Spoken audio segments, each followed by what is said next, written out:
Good afternoon, folks. Welcome back for another 4 AM modifier tutorial. Okay, so I know it's been quite a while since I've done a video now. Been about a week or so, but been really busy doing fixing up my other computers and deliberating whether to or debating, for the better word, of what to do with my computer that I'm currently using now. So yeah, I've been quite busy, but gonna get on with this now and see if I can fit in a few again today. So we're now up to the mesh deform modifier, and as always, I'm going to start with the square, and then if I can use our little Suzanne or Susanna, then see what happens. But I'll go through the options as always. So mesh deform modifier. The mesh deform modifier allows an arbitrary mesh of any closed shape to act as a deformation cage around another mesh. So we have options. The mesh deform modifier is reasonably easy to use. We'll be the judge of that. But it can be very slow to do the calculations needed to properly map the deformed mesh cage to the deformed object. So we then have object. The name of the mesh object to be used as a deforming mesh cage. Okay, so easiest way, let's see if you can just add in an empty.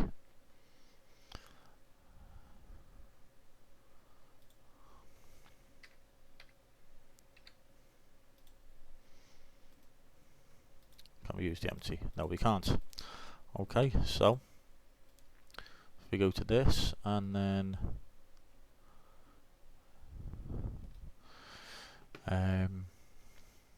what was it? I've got it. Go to there, add in edit mode. Nope. Object mode, add in a lattice. Okay, so that's it there, and then we want a selection to cursor and then scale that up a little bit. Okay, so this should now, nope, it's not even giving us it that way.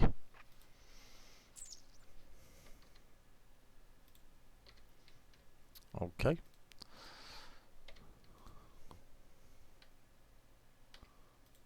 Let's get rid of that for now. Okay, so object, the name of the mesh object to be used as a deforming mesh cage. Vertex group, an optional vertex group of the object's mesh to restrict the vertices that will be affected by this modifier. Vertices not in this group will not be deformed. Then we have our little invert. This inverts the influence selected vertex group, meaning that the group now represents vertices that will not be deformed by the modifier. So whatever's in the vertex group with that not ticked will be affected. Press start and the things not in the group will be affected and the things in the group will not be affected. Then we have precision. The precision numeric slider field controls the accuracy with which the deformed mesh cage alters the deformed object. When the points on the cage are moved, raising this value higher can greatly increase the time it takes the mesh deform modifier to complete its binding calculations, but it will get more accurate cage mapping to the deformed object. This setting becomes unavailable once a cage has been found. Sorry, has been bound. And then we have dynamic. When activated, other mesh altering features such as other modifiers and shape keys are taken into account when binding, increasing deformation quality. The setting is deactivated by default to save memory and processing time when binding, like with precision. This setting is unavailable once a cage has been bound. Bind links the current vertex positions of both the modified geometry and the deformer object chosen together. An unbound mesh deform modifier has no effect. It must be bound so that altering the shape of the deform mesh cage actually alters the shape of the modified object. Warning: depending on the settings of the mesh deform modifier and complexity of the deform mesh cage and or deformed object, it can take a long time for this operation to complete. This can result in Blender not responding to users' actions until it has been completed. It's also possible that Blender will run out of memory and crash. To be safe, save your blend file before proceeding. So before you bind this, always save. But I'm normally quite good at saving, usually, except for if I'm just going with something, I'm going with the flow, then I can't forget that. Okay, so once you've bound it, you can unbind. When a deformed object has been associated to a deformed mesh cage, it can later be disassociated by clicking the unbind button, which will be replaced with the bind one. So once you've bound it, doesn't work because I've got another object there, but once you've bound it, you can then unbind it, and when you unbind it, you'll get bind back. Simple as. When unbind is clicked, the deform mesh cage will keep its current shape. It will not reset itself back to its original start shape. So if you've deformed it, it'll keep that deformed shape. It won't go back to a square. If you need its original shape, you'll have to save a copy of it before you alter it. The deformed object will, however, reset back to its original shape that it had before it was bound to the deformed mesh cage. So that's just contradicted itself, but okay.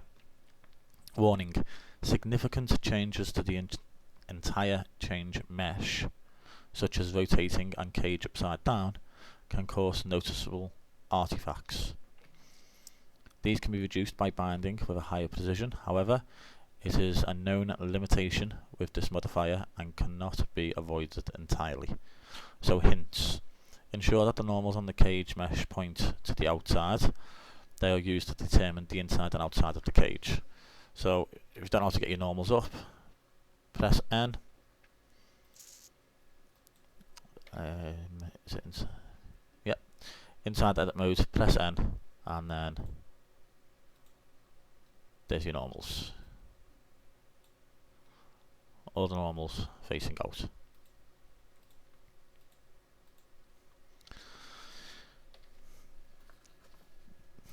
Besides the outer cage, more faces within the cage, either loose or forming another small cage, can be used for extra control. So you can add multiple cages. Such smaller cages may also overlap with the main cage. For example, to get extra control over eyes, 2 small sphere cages could be added around them. So that'd be for animation. Okay, so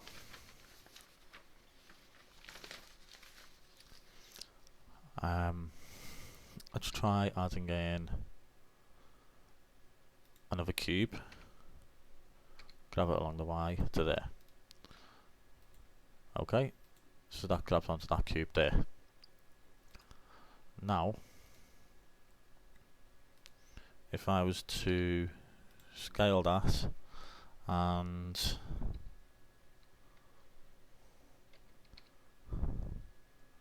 subdivide, that's W to get the specials up, by the way. In fact, what I'll do is put my keys on there. W gives you that. But have we got randomize in here? No. Okay, so let's randomize it a little bit.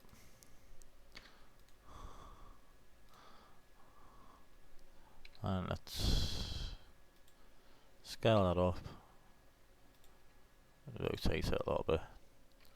Rotate it along the Y. Just to give us some sort of something to work with. Okay, so I've selected that. And now if we bind it, let's see what happens. Now, this can crash, but we shall see.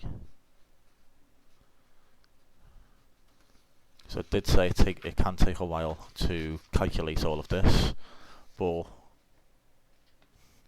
If it crashes, it crashes. So Blender's now not responding. We'll just leave it for a little bit and see what happens.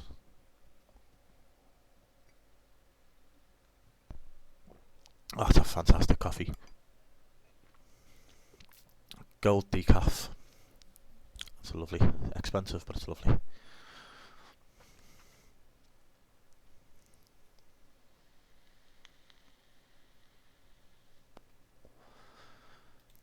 Okay, so yeah, that's definitely crashed.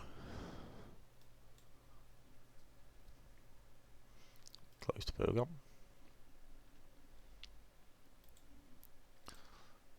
Okay. So we were all expecting that anyway. Let's add in. Oops, along the X. No, that's not what I want.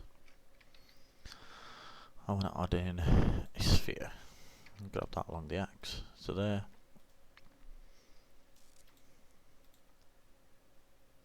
Mesh deform to sphere. I need to set up a shortcut for this. Let's go small. Let's just go to 2.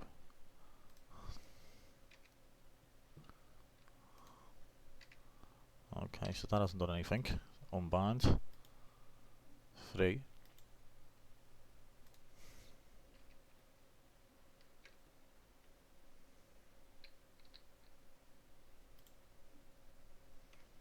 Nothing.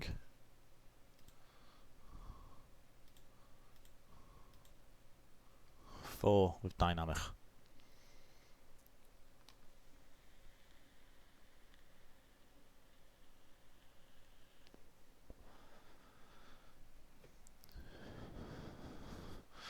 And this is why I want to switch my computer.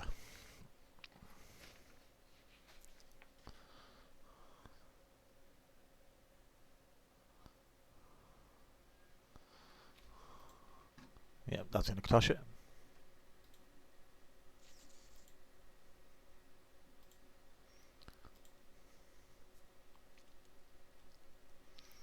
Okay, so let's try it this way.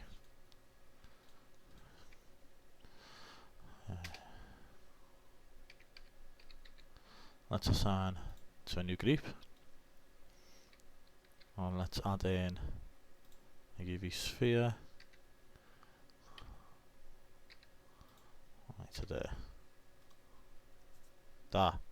Can't do it that way.